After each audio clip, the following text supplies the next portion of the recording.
کہ وہ عاشقوں کے امام ہیں تو انداز بھی نرالا ہوگا۔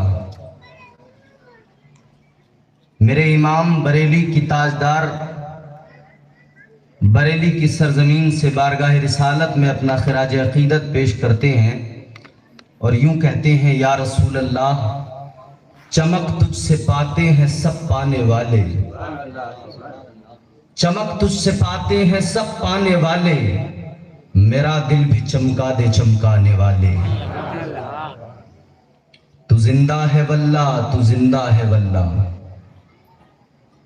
تو زندہ ہے واللہ، تو زندہ ہے واللہ، میری چشم عالم سے چھپ جانے والے، اور رہے گا یوں ہی ان کا چرچا رہے گا، رہے گا یوں ہی ان کا چرچا رہے گا، پرے خاک ہو جائیں جل جانے والے۔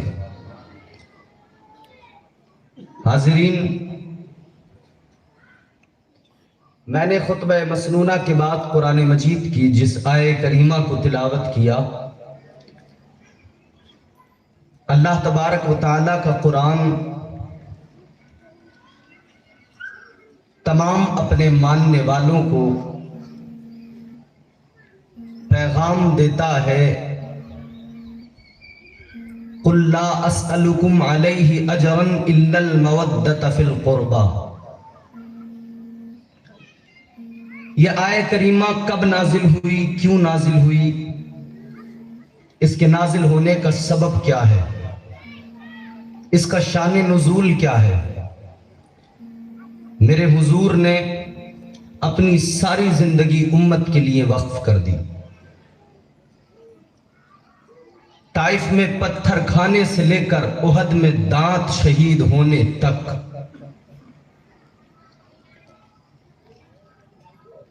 غار کے اندر سر سجدے میں رکھ کر امت کے لیے رونے سے لے کر قیامت کے اس سجدے میں رونے تک،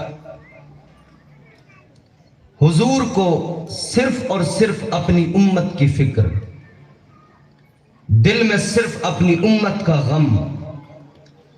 پیدا ہوئے تو لب پر صدا یہی تھی: رب حبلی امتی، رب حبلی امتی، مولا میری امت کو میرے حوالے کر دے، میری امت کی بخشش فرما دے۔ حضور کا اپنی امت سے پیار دیکھیں۔ حضور معراج کو گئے تب بھی حضور اپنی امت کو یاد کر رہے ہیں۔ ایک بات بتائیں آپ، ہمارے آپسی معاملات، تعلقات ایک دوسرے سے بہت اچھے ہوتے ہیں، کچھ لوگ ہمارے بہت قریب ہوتے ہیں، لیکن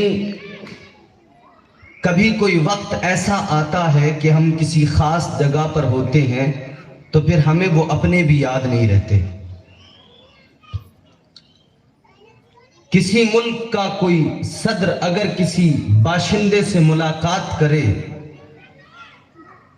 تو وہ ملنے والا باشندہ اپنے آپ کو خوش نصیب سمجھ کر اس وقت سب کو بھول جاتا ہے،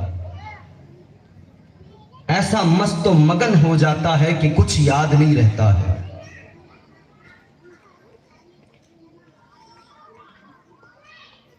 غور کریں کہ جب ہم کسی ایسے مقام پر پہنچتے ہیں جہاں عزت و سربلندی نصیب ہوتی ہے تو ہم سب کو بھول جاتے ہیں۔ تو میرے حضور تو معراج کی رات کسی اور سے نہیں، اپنے پروردگار سے ملنے کے لیے گئے تھے، اپنے رب سے ملنے کے لیے گئے تھے۔ حضور خالق ارض و سما سے ملنے کے لیے گئے تھے۔ لامکاں تک میرے حضور کا سفر ہوا۔ لامکاں کا مطلب ہی ہوتا ہے کہ کوئی مکان نہیں، اللہ مکان و مکانیات سے پاک ہے۔ حضور قرب خاص میں پہنچے، لامکاں میں پہنچے، مگر وہاں پہنچ کر بھی میرے حضور نے اپنی امت کو یاد فرمایا۔ خوش نصیب ہیں ہم کہ ہمارے آقا نے ہر لمحہ ہمیں یاد کیا ہے، اور اسی لیے ہمارا عقیدہ ہے کہ آج بھی ہمارے حضور ہم سے بے خبر نہیں ہیں۔ ہم اس محفل میں بیٹھ کر حضور کا، حضور کے خاندان کا ذکر کر رہے ہیں، آقا مدینے سے غلاموں کو ملاحظہ کر رہے ہیں۔ جو جہاں سے پکارے میرے حضور سنتے ہیں، اسی لیے تو تاجدار بریلی نے کہا ہم یہاں سے پکاریں وہاں وہ سنیں، مصطفیٰ کی سماعت پہ لاکھوں سلام۔ کوئی کہیں سے بھی پکارے، اور میں تو کہتا ہوں اس محفل میں بیٹھے ہو یہ تصور جما کے بیٹھو کہ نبی مدینے سے دیکھ رہے ہیں۔ پھر چاہے کوئی کچھ بھی کہتا پھرے، کوئی کہے کہ وہ معاذ اللہ ثم معاذ اللہ، لوگ کہتے ہیں کہ نبی مر کے مٹی میں مل گئے۔ ہم نے کہا تمہارے ہوں گے جو مل گئے ہوں گے مر کے مٹی میں، ہمارا نبی تو کل بھی زندہ تھا، آج بھی زندہ ہے۔ ہم زندہ نبی کے زندہ امتی، ہم زندہ قوم ہیں۔ ہم تو دنیا کو چیخ چیخ کر چلا چلا کر بتاتے ہیں، ساری دنیا کو پیغام دیتے ہیں، اور علل اعلان ہم سنی مسلمان کہتے ہیں۔ ذرا محبت سے جھوم کے کہہ دو سبحان اللہ۔ یا رسول اللہ تجھ پہ مر مر کے ہوئے سارے جیالے زندہ۔ سبحان اللہ۔ زندہ نبی کے ماننے والے ہیں تو زندہ، بالکل زندہ ہو کر بیدار ہو کر سنیں گے۔ تجھ پہ مر مر کے ہوئے سارے جیالے زندہ، تجھ پہ مر مر کے ہوئے سارے جیالے زندہ، تو بھی زندہ ہے تیرے چاہنے والے زندہ۔ سبحان اللہ، سبحان اللہ۔ اور یہ محفل زندوں کی ہے، یہ حسین کی محفل ہے، وہ سر کٹا کے بھی زندہ ہے، نیزے پہ بلند ہو کر بھی زندہ ہے۔ سبحان اللہ۔ یا رسول اللہ تجھ پہ مر مر کے ہوئے سارے جیالے زندہ، تو بھی زندہ ہے تیرے چاہنے والے زندہ۔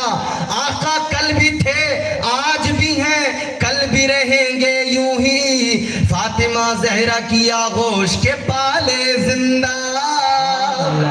سبحان اللہ۔ اور یوں تو ہر آدمی کہتا ہم زندہ ہیں، ہم زندہ ہیں، ہم زندہ ہیں، چلنے پھرنے والا، کھانے پینے والا، دیکھنے والا، سننے والا، ہر کوئی اپنے آپ کو زندہ سمجھتا ہے نا، مگر حقیقت میں زندہ ہے کون؟ زندگی اور موت کا فرق کیا ہے وہ بھی سمجھیے۔ زندگی اور موت میں کتنا فاصلہ، کتنا فرق ہے، کیا ڈیفرنس ہے۔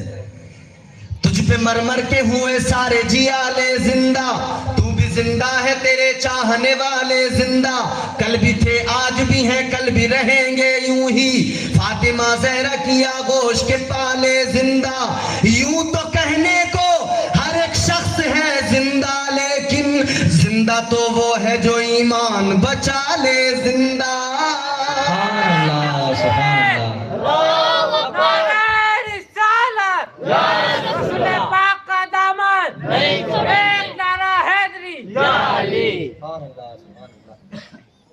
تو ہم زندہ نبی کے ماننے والے ہیں، حضور ہمیں مدینے سے ملاحظہ کر رہے ہیں۔ میرے آقا کبھی امت سے بے خبر نہیں ہوئے، ساری زندگی حضور نے امت کے نام کر دی، امت کے لیے وقف کر دی۔ پھر صحابہ نے دیکھا تو مشورہ کیا، میرے مصطفیٰ کریم صلی اللہ تعالی علیہ وسلم کے صحابہ جمع ہوئے، مشورہ کیا کہ حضور کی ازواج بھی ہیں، حضور کا خاندان بھی ہے، اور حضور کی بارگاہ میں مہمانوں کا آنا جانا بھی لگا رہتا ہے۔ صحابہ نے مشورہ کیا کہ حضور کے خرچ بہت زیادہ ہیں اور آمدنی کے ذرائع نہیں ہیں، لہٰذا ہم اپنی جانب سے کچھ تحفتاً کچھ رقم حضور کی بارگاہ میں پیش کریں گے، اپنے آقا کی بارگاہ میں تھوڑا سا ہدیہ، تھوڑا سا تحفہ پیش کریں گے۔ اللہ اللہ، لیکن لے کر کون جائے؟ جناب حضرت عباس رضی اللہ تعالیٰ عنہ، میرے آقا کے پیارے چچا کو یہ خدمت دی گئی، حضور کی بارگاہ میں گئے، جناب حضرت عباس عرض کرنے لگے، یا رسول اللہ آپ کے خرچ بہت زیادہ ہیں، آقا